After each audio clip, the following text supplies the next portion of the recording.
मुनि अष्टावक्र राजा जनक से कहते हैं, सच्चा मुक्त पुरुष ना तो विषयों से घृणा करता, ना ही उसकी लालसा में उलझा रहता है। उसका मन हर क्षण आसक्ति से प्राप्त रहता है। वह जो प्राप्त है उसका भी आनंद लेता है, जो अप्राप्त है उसका भी आनंद लेता है, और अप्राप्त चीज़ों की कमी उसे महसूस नहीं करता।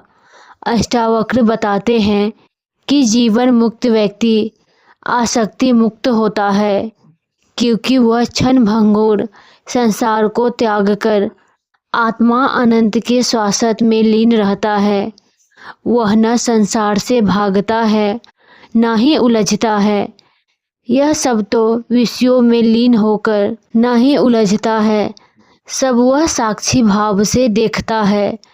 साधारण लोग तो विषयों में लीन होकर उसमें लिप्त रहते हैं या उनमें लिप्त पीड़ा पाते हैं।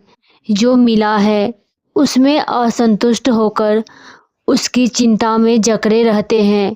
अज्ञानी रोता रहता है क्योंकि उसे हंसने की कला नहीं आती, परंतु ज्ञानी व्यक्ति हर परिस्थिति में सहज और शांत रहता है, क्योंकि उसके भीतर किसी भी व्यक्ति के प्रति कोई आसक्ति नहीं बची रहती। इसलिए ज्ञानी व्यक्ति जो कुछ भी उसे मिला है उसकी सहजता से आनंद लेता है, और जो नहीं मिला उसकी कमी में कभी नहीं जलता।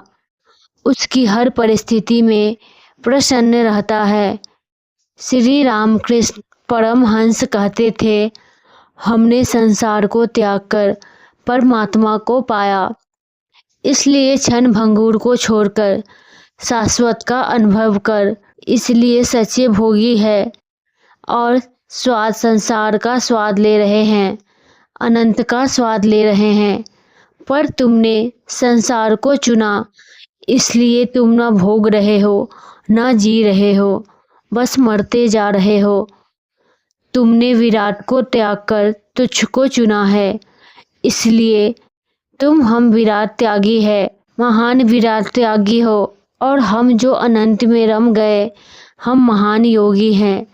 अष्टावक्र आगे समझाते, जिसका मन अब तुच्छ हो गया, शून्य हो गया, जिसमें समाधान और असमाधान, लाभ या हानि, शुभ या अशुभ उनके विचार नहीं उठते, वही व्यक्ति केवल कैवल्य की अवस्था में स्थिर होता है।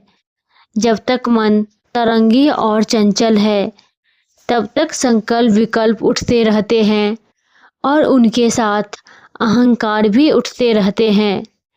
जब मन पूरी तरह शांत हो जाता तभी वास्तविक आत्मस्वरूप का अनुभव होता है। वीडियो अच्छी लगी तो लाइक शेयर एंड चैनल को सब्सक्राइब करें।